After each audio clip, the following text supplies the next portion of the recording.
하나님 주신 말씀 마태복음 8장 23절부터 27절을 통해서 풍랑을 주관하시는 예수님이라고 하는 제목으로 함께 은혜를 받고자 합니다. 오늘 본문은 예수님께서 풍랑으로 인하여 사면초가에 있는 자들을 구원하시는 사건이 기록되어 있습니다. 이 시간에는 예수님이 함께 타고 가는 배에 풍랑이 온 이유와 풍랑으로 인하여 제자들이 얻게 된 신앙의 유익이 무엇인지를 살피면서 오늘날 성도들이 당하는 여러 가지 위기의 사건들이 영적으로 어떤 유익을 우리에게 주는지를 깨달아 2024년 신앙생활이 믿음에 이르는 승리의 삶이 되기를 소원합니다. 본문의 내용을 보면 예수님과 제자들이 함께 탄 배가 갈릴리 바다를 건너가고 있었습니다. 근데 얼마 못 가서 순식간에 폭풍과 노한 파도를 일으켜 바다에 큰 노을이 일어났다는 것이지요. 여기 노을이란 말은 큰 바람이 몰아쳐 왔다. 그래서 마가복음 4장 37절에는 큰 광풍이 일어나며 물결이 배에 부닥쳐 들어와 배에 가득하게 되었더라. 이렇게 기록되어 있습니다. 바다의 바람은 거세게 몰아치고 물은 배에 가득히 들어왔을 때 갈릴리 바다 어부의 출신이었던 제자들이었지만은 감당할 수 없는 위기를 맞이하게 되었다는 것이지요. 근데 여기서 생각하는 것은 하나님이신 예수님께서 배에 함께 계심에도 불구하고 광풍이 일어나 배에 위기가 왔다는 거예요. 이 말씀을 오늘날 우리 생활에 적용해 보십시오. 주님과 연합된 성도의 삶을 살고 있는데도 불구하고 우리 성도들에게도 얼마든지 생각지 아니한 위기가 생길 수가 있다라는 것을 일러주고 있는 것입니다. 그러면 왜 하나님께서 구원받은 하나님의 자녀들에게 이런 풍랑을 줄까요? 이런 고난당하는 성도들이 가지는 공통적인 의문점이 될 수가 있지요. 일반적으로 저와 여러분이 생각하면 우리는 예수를 믿지 않느냐라는 거예요. 예수를 믿기 때문에 풍랑이 오는 것을 하나님이 막아주셔야 되는 것이 아닙니까? 이런 바람을 가지고 우리는 살아가고 있지요. 바울 사도는 로마서 8장 32절에 일러줘요. 자기 아들을 아끼지 아니하시고 우리 모든 사람을 위하여 내어주신 이가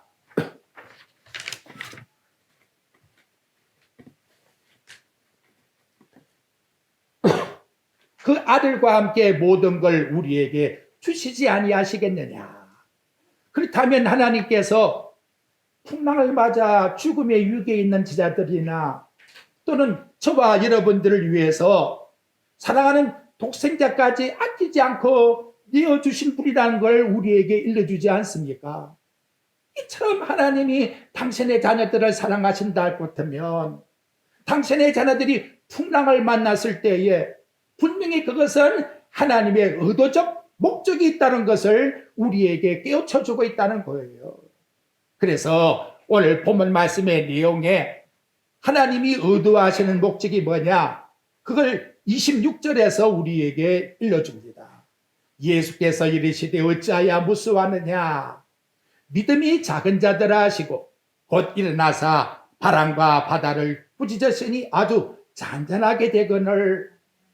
여기 본문에 보면 예수님은 풍랑이라고 하는 사건에다가 초점을 두는 것이 아니고 그 풍랑을 어떻게 제자들이 받고 있느냐라고 하는 그들의 믿음의 고백을 보고 있다는 것이지요.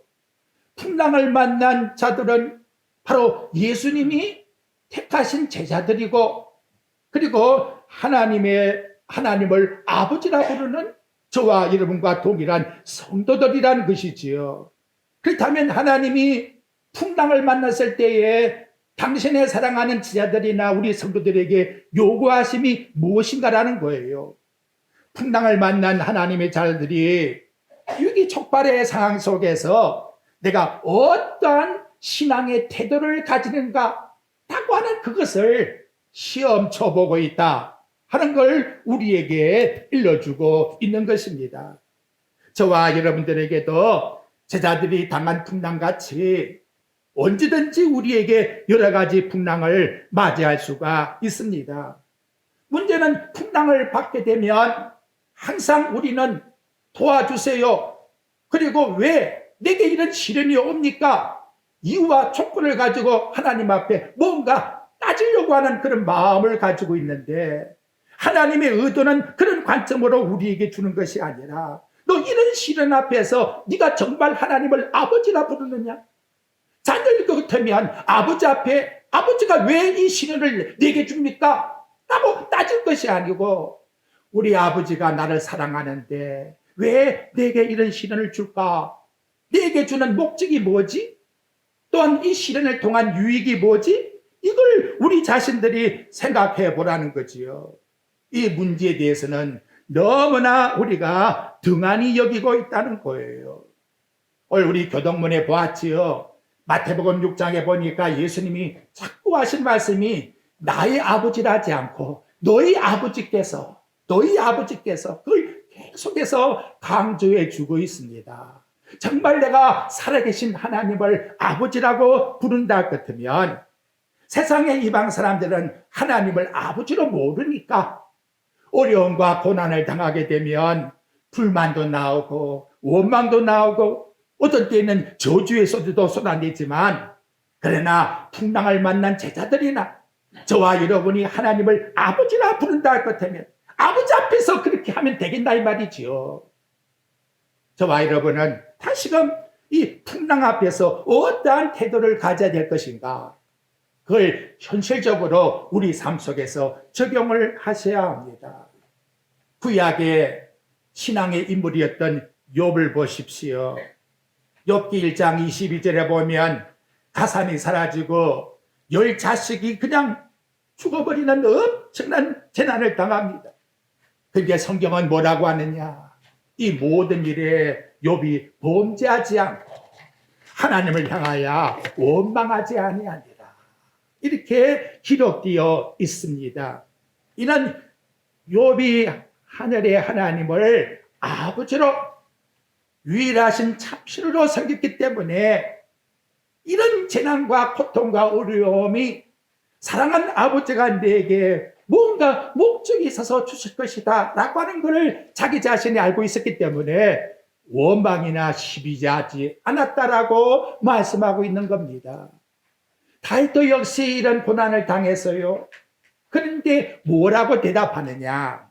시편 119장 71절에 보니까 고난 당한 것이 내게 불행이다, 그렇게 말하지 않는다는 거지요. 하늘의 아버지가 내게 주었기 때문에 내게 유익이라, 이로 말미암아 내가 주의 율례를 배우게 되었나이다 라고 이와 같이 고백을 하고 있다는 거지요. 바로 이러한 모습의 고백을 오늘날도 저와 여러분들에게 시련을 당할 때에 이러한 고백이 우리의 입에서 나타나서 오히려 하나님을 아버지라 섬길 수 있는 찬양을 드리는, 감사를 드리는 이러한 하나님의 자녀 되기를 우리 하나님이 원하고 계신다는 거지요. 예를 들면 부모가 자식을 훌륭한 수영 선수로 키우려고 한다면 내 자식은 어디 들어가야 돼요? 물속에 들어가야 되는 거예요. 물을 먹고 아우성 치고 죽겠다고 하는데 아이고 안 되겠네 하고 부모가 덥석 들어갔다면 그 자식은 절대로 훌륭한 수영 선수가 될 수가 없는 거지요. 그래서 훌륭한 수영 코치에게 맡기는 것입니다. 우리 예수님이 이 사실을 다 알고 계시는 거지요. 그래서 예수님께서 떠나기 전에 요한복음 16장 33절에서 말씀합니다. 너희가 세상에서 환난을 당하나 담대해라. 내가 있다. 내가 세상을 이겼다. 너 나보고 앞에 있는 것 어렵다 할지라도 절대 겁내지 마. 마치 부모가 자식에게 일러주듯이 이렇게 저와 여러분들에게 일러주었다는 거예요. 이는 사도들에게도 똑같은 말씀을 전해줍니다. 야고보 1장 2절에 보게 되면 형제들아, 형제들, 사랑하는 형제들이 여러 가지 형태의 시험이 우리에게 온다 할지라도 온전히 기쁘게 여겨라 라고 말씀하고 있다는 것이지요. 이는 무엇입니까? 여러 가지 시험을 통해서 너 정말로 하나님을 기쁘시게 할 수 있는 믿음을 가지고 있느냐 하는 걸 우리 하나님께서 우리들에게 시험 쳐보고 있다는 것을 일러주고 있는 것입니다. 좀 더 소상히 살펴보고자 하는 것은 하나님이 왜 풍랑을 주었을까라고 하는 말씀.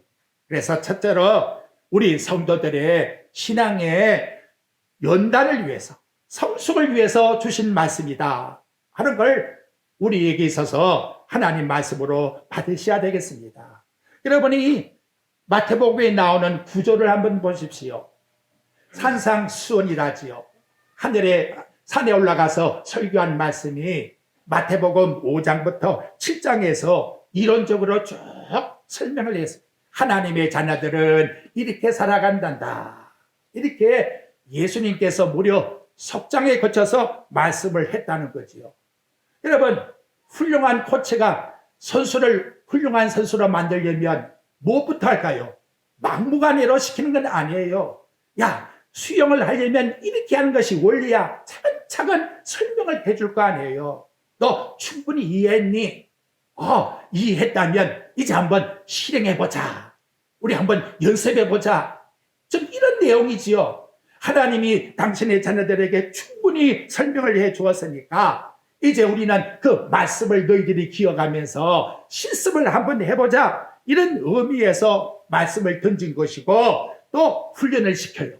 근데 여러분, 한 번, 두 번 수영 선수가 된다고 들어가서 연습을 했다고 훌륭한 선수가 될까요?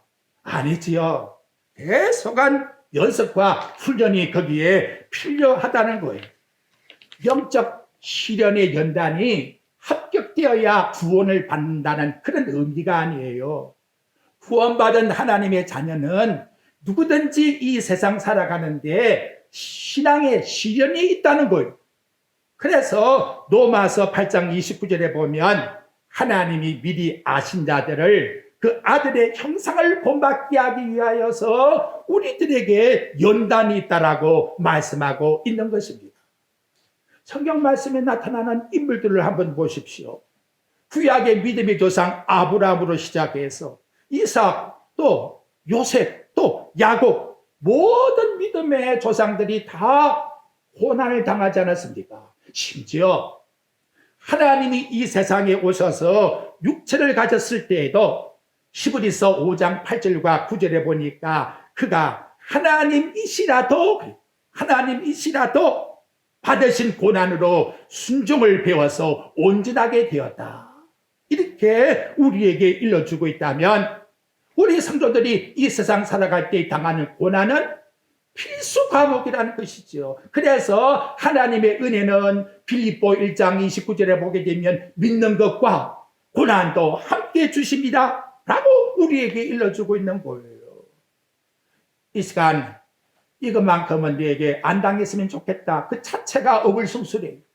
우리는 그 당하는 고난을 하나님께서 내가 사랑하기 때문에 주신 것이라고 기쁨으로 받으면서 여기에는 신앙의 연단이 있구나 하는 사실을 우리 자신들이 깨달으셔야 합니다. 두 번째는 이 풍랑의 사건으로 인해서 하나님을 더 확실히 알게 되었다라고 하는 것을 일러주고 있습니다. 풍랑을 당하니까 제자들이 한결같은 소리가 뭡니까? 저와 여러분에게도 이 소리가 나오지요. 25절 말씀에 보니까 제자들이 나와 깨우며 이르되 주여 구원하소서. 우리가 뭐라고요? 죽게 되었나이다. 일구동성으로 다 죽게 되었다고 이렇게 말씀을 합니다. 예수님이 풍랑을 잔잔하게 만드시죠. 그랬더니 그 다음에 이들이 바라보는 그 입에서 나온 말이 뭐냐? 여러분들이 27절 말씀의 내용해 보십시오. 그 사람들이 놀랍게 여겨 이르되 이가 어떠한 사람이기에 바람과 바다도 순종하는가? 여러분, 여기 나오는 그 사람들이 놀랍게 했는데 그 사람이 누굽니까? 그 사람들이 바로 예수님의 제자들이라는 거지요. 예수님의 제자들이 예수님과 함께 배를 타고 가는데 예수님께서 말씀으로 풍랑을 잔잔케 하니까 이 사람이 도대체 누구기에 바람과 바다가 순종해지는가? 라고 하는 의아심을 가지고 깜짝들 놀랬다는 걸 우리들에게 일러주고 있는 것입니다. 그렇다면 여러분, 여기 본문 말씀에 나오는 이 내용은 무엇을 우리에게 의미해 줍니까? 풍랑을 일으켰으라도 풍랑을 잔잔하게 만드시는 예수님이 누구신지를 확실히 깨닫고야 너희들이 나가서 나의 제자가 될 수 있지 않느냐. 즉 그걸 우리에게 일러주는 것이지요. 여러분, 하나님이 누구신지, 예수님이 누구신지 저와 여러분이 분명히 알아야 세상에 나아가서 예수의 정인된 사명을 감당할 수 있지 않겠습니까? 예수님이 누구신지도 알지 못하고 그 능력이 어떤 능력을 가지는지도 알지 못하고 막무가내로 나 예수 믿는다. 그건 유대인들과 마찬가지로 열심은 있으나 알지 못하고 하나님을 섬기는 거예요. 우리에게 정말로 중요한 것은 일러주었으니까 그 말씀 따라서 우리는 실습을 하되 말씀에 일러준 그 말씀을 분명히 나의 말씀으로 받아 믿어야 순종함의 확실한 하나님 앞에서의 겸손이 나타날 수가 있는 것입니다. 욥의 시련도 마찬가지입니다. 그 시련을 다 통과한 다음 욥이가 뭐라고 고백합니까? 욥기 42장 5절 말씀에 보면 내가 죽게 대하여 귀로 듣기만 하였사오나 이제는 눈으로 주를 배움나이다. 풍랑이 오기 전에는, 고난이 오기 전에는 그냥 귀로 듣는 것처럼 하나님을 믿었는데 이 고난을 다 겪어서 모든 것을 하나님 앞에서 해결한 다음에 보니까 이제는 눈으로 보듯이 하나님을 믿게 되었다라고 이와 같이 우리들에게 일러주고 있다는 것이지요. 그렇다 그렇다면 이 말씀을 통한 것은 분명히 제자들을 신앙적으로 더 성숙시키게 하는, 그리고 하나님께서 누구신가를 더 분명하게 깨닫게 만드는 동기의 사건을 발생시켰다는 것이지요. 만약 여러분, 제가 생각할 때에 거기에 시편 42장을 지은 욥기에 거기에 고라의 자손들이 같이 타고 있었다면 고라의 자손들은 풍랑일 때에 주님을 바라보면서 뭐라고 했을까? 제자들은 죽게 되었나이다 이렇게 고백했는데 고라의 자손들은 여러분 이렇게 하나님 앞에 고백합니다. 하나님은 우리의 피난처시요 힘이시니 환난 중에 만날 큰 도움이시라. 그러므로 땅이 변하든지 산이 흔들려 바다 가운데 빠지든지 바닷물이 솟아나고 뛰어놀든지 그것이 넘침으로 산이 흔들릴지라도 우리는 두려워하지 아니하노라. 여러분, 곁에 있는 예수님을 바라보면서 제자들이 진정한 신앙의 고백이 나왔다면 이 고라의 자손같이 우리가 모시고 있는 이 예수님은 바로 하나님이시다. 우리는 두려워하지 않는다. 이분이 우리의 힘이시요 능력이시요 이분이 말씀하시면 모든 것이 다 해결된다 라고 저와 여러분 고백하지 않겠습니까? 이런 고백이 오늘 현실적으로 저와 여러분에게 부닥쳤을 때에 일어나고 있는가라는 거지요. 이게 일어나지 않고 있다는 것은 아직도 내가 믿는 하나님이 정말 계시는가? 그분이 정말로 하나님이신가? 라고 하는 아직 작은 믿음 속에 있기 때문에 이 문제가 하나님 앞에 온전히 고백되지를 못하고 있다는 거예요. 자, 그렇다면 이제 두 번째로 풍랑을 해결할 수 있는 방법이 뭐냐? 그것은 제자들이 누구를 깨우지요? 주무시고 계시는 예수님을 깨우셨다. 어찌 보면 예수님이 좀 인정이 없는 분 같아요. 이렇게 죽겠다고 아웃을 치면 일어나셔서 그냥 탁 처리하면 좋겠는데 가만히 두고 계신다는 거죠. 막 죽겠다고 아웃을 쳐도 가만히 두고 계시는 거예요. 근데 문제는 뭐냐? 제자들이 죽게 되니까 예수님을 깨우는 이게 문제라는 것이지요. 여러분, 풍랑이 일어났을 때 진작 예수님께 가서 예수님, 우리가 풍랑을 만났는데 우리를 살려주세요 했으면 얼마나 좋겠습니까? 안 되고 죽게 되니까 그때서야 어떻게 하겠다. 이제는 내가 죽게 되었나이다. 나를 살려달라고. 지금 이런 고백이 나오고 있다는 것이지요. 여러분, 우리 신앙 고백은 어떻습니까? 우리는 살아도 주를 위하여 살고 죽어도 주를 위하여 죽나니 말이야. 살고 있는 이 자체도 내가 주님을 위해서 살고 내가 죽는다 해도 나는 주님과 함께 죽을 사람이야. 이렇게 찬송하고 고백하면서라도 어려움을 부닥치게 되면 그까짓 뭐 내가 돈이 있으니까 기술이 있으니까 얼마든지 해결할 수 있다고. 여기 제자들이 야 그래도 우리들은 뭐야 옛날에 여기서 수십 년 동안 어부에 있었으면 이등하라면 어찌 보면 아쉬운 사람 아니냐. 그리고 그들이 그런 풍랑을 건드지 않고 이기려고 힘을 다하고 기술을 다하고 모든 걸 다 총동원시켰는데 결국은 어떠하다 죽게 되었나이다. 이 고백 속에서 주님께 나와서 깨우려고 이렇게 강구하는 말씀이 나타나고 있다는 거죠. 성경은 우리에게 일상생활 속에서 주님과 교제하라고 말씀해요. 그래서 야고보 1장 5절부터 7절에 보면 누구든지 너희가 이 살아가는 삶 속에 지혜가 부족하면 모든 사람에게 후히 주시고 꾸짖지 아니한 하나님께 구하라. 그러면 주시리라. 오직 믿음으로 구하고 조금도 의심하지 말아라. 하나님 이 문제가 생겼네요. 다윗이 전쟁할 때 그러지요. 하나님 내가 이렇게 싸우겠습니다. 그 다음 뭐예요? 또 아뢰오되 하나님 이건 또 어떻게 할까요? 이러한 삶을 하나님이 우리에게 요구하시는데 제자들은 지금 자신들의 모든 걸 다 동난 다음에 안 되니까 예수님께 와서 구했다는 것이지요. 여러분 성경은 우리들에게 뭐라고 말씀합니까? 환난 날에 구하라는 말씀이 너무나 많이 등장하고 있어요. 에레미야 33장 1절부터 3절에 보면 에레미야가 감옥에 갇혔을 때에 여호와 하나님이 에레미야에게 뭐라고 말씀합니까? 네가 일하는 게 아니야. 그러면서 하신 말씀이 이를 행하시는 여호와, 그것을 만들어 성취하시는 여호와, 그 이름이 여호와라고 하는 분이 이르시되 너는 내게 부르짖어라. 내가 네게 응답해 주겠고 알지 못한 은밀한 일도 네게 보여주리라고 말씀합니다. 에레미야가 감옥 속에 갇혀 있는데 할 일이 뭐가 있습니까? 그런데 하나님은 에레미야의 기도를 통해서 하나님의 구원의 역사를 함께 이루어 나가겠다고 이와 같이 일러주고 있다는 거지요. 시편 50장 15절에 보면 환난 날에 죽게 되었을 때에 그래도 내게 구하라. 네가 나를 영화롭게 한다고 말씀합니다. 이제 여러분 은혜가 무엇입니까? 생각해 보십시오. 죽게 되었는데도 불구하고 하나님 앞에 나와 구하니까 우리 주님께서 그걸 다 들어주시더라는 거죠. 이거 얼마나 큰 은혜입니까?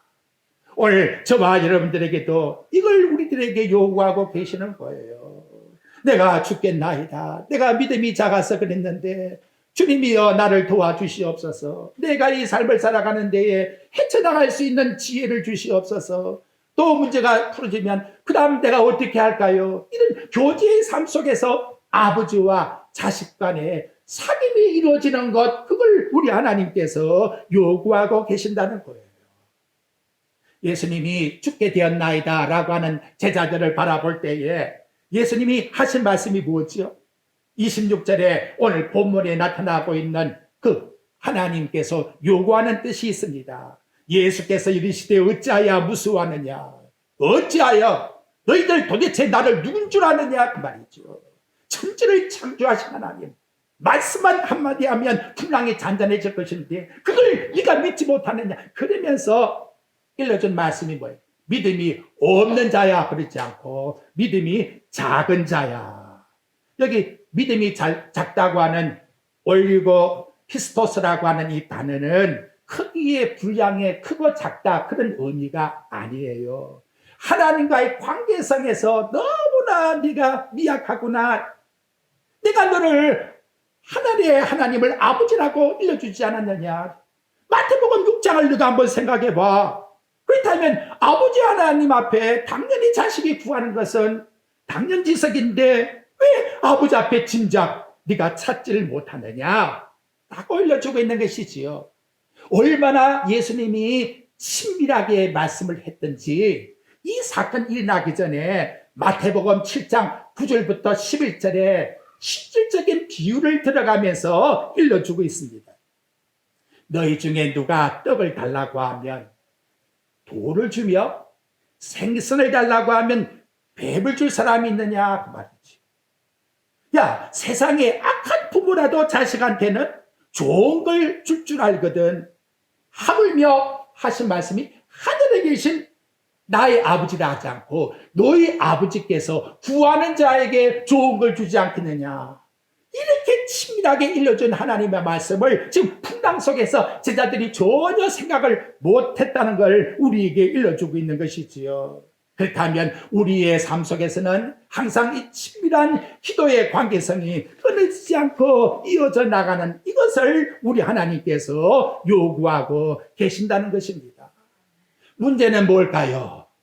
제자들이 알았다는 그 경험이 또 그들이 알았다는 기술이 오히려 하나님께 도움받는 그 침돌이 되고 있다는 거예요. 그래도 나는 지식이 있고 경험이 있고 경제 원리를 알고 경영학을 배웠고 성경 경험에 성공의 노하우를 다 가지고 있는 사람인데 이것이 여러분 하나님께 도움을 받는 오히려 그 침돌이 되고 있다는 거예요. 이 시간 그거 다 포기해 보십시오. 그리고 우리 주님 앞에서 바울 사도가 빌립보 4장 6절과 7절에서 일러줍니다. 아무것도 염려하지 말고 다만 모든 일에 기도와 간구로 너희 구할 것을 하나님께 원망 불평하지 말고 감사함으로 하리라. 내가 살아 존재하고 있다는 것, 하나님을 아버지라 부를 수 있는 자식이 되었다는 것, 이것만 가지고 하나님께 나아가면 그리하면 모든 지각에 대한 하나님의 평강이 우리 마음과 생각을 그리스도 안에서 지켜주시겠다고. 이것이 여러분 올 우리들에게 일러주는 해답입니다. 그렇다면 둘째 믿음이 뭐예요? 작은 자가 되지 말라 그랬지요.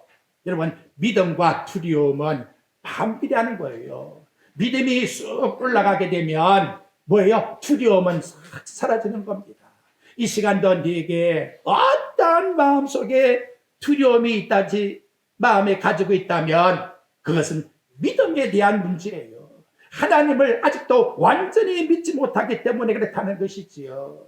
베드로가 믿음이 추락할 때에는 예수님을 3번씩 모른다고 부인까지 했던 예수님의 수지자입니다. 이게 얼마나 인간의 연약성을 우리에게 보여주고 있습니까? 하지만은 베드로가 당당하게 성령의 충만함 속에 거할 때에는 사도행전 5장 29절의 말씀에요. 사람보다 하나님을 순종하는 것이 마땅하도다. 세상의 걱정 근심보다 하나님께 구하는 것이 마땅하다는 고백을 저와 여러분이 드려야 돼요. 그리고는 내일 죽을지도 모르는데 그날 밤에 그냥 단잠을 자고 있더라는 것이지요.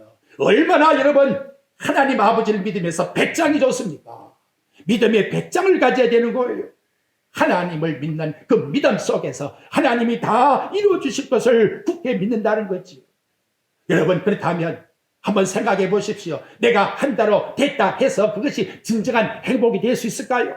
내가 돈을 모아서 침대를 샀다 해서 침대를 산 그것이 내게 진정한 행복이 될 수 있습니까? 잠을 못 자면 또 무슨 가치가 있나 이 말이지요. 무슨 가치가 있습니까? 좋은 집을 샀다. 그런데 가족이 맨날 싸움만 하면 이게 무슨 행복이 있나 이 말이에요. 아무리 맛있는 음식을 다 장만했다 해도 여러분 지금 먹고 싶어도 그 능력은 다 있는데 중환자실에 있는 사람들이 얼마나 많습니까? 이걸 저와 여러분이 생각해야 돼요. 우리 너무나 착시현상에 부닥치고 있다는 거지요. 자꾸 눈에 보이는 것만 조건을 끌고 이유를 따지고 저 사람 때문에 이것 때문이라고 스스로 자기 자신의 믿음을 추락시켜 나가고 있다. 그 뭐예요? 얼마나 이기적인 신앙생활을 하고 있는가라는 거지요. 예수님이 그렇게 보여준 겁니까? 아니잖아요.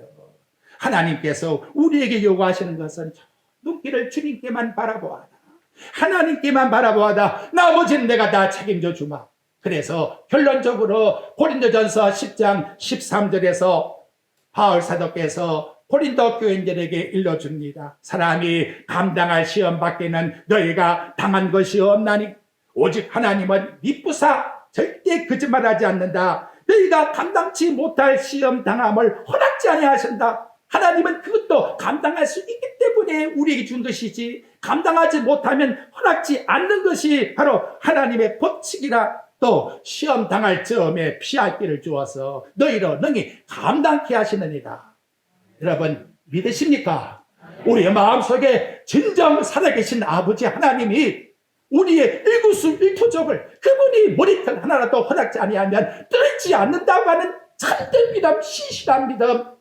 그래서 우리 하나님 앞에 온전한 아버지라 부르는 신앙 고백을 드리셔야 합니다. 예수님이 어떻지요? 마지막 거기 27절 26절 하반절에 보십시오. 곧 즉시 일어나사 바람과 바다를 꾸짖으시니 어떻게 되었다? 아주 잔잔하게 되거늘. 얼마나 좋은 주님을 우리가 모시고 살고 있습니다.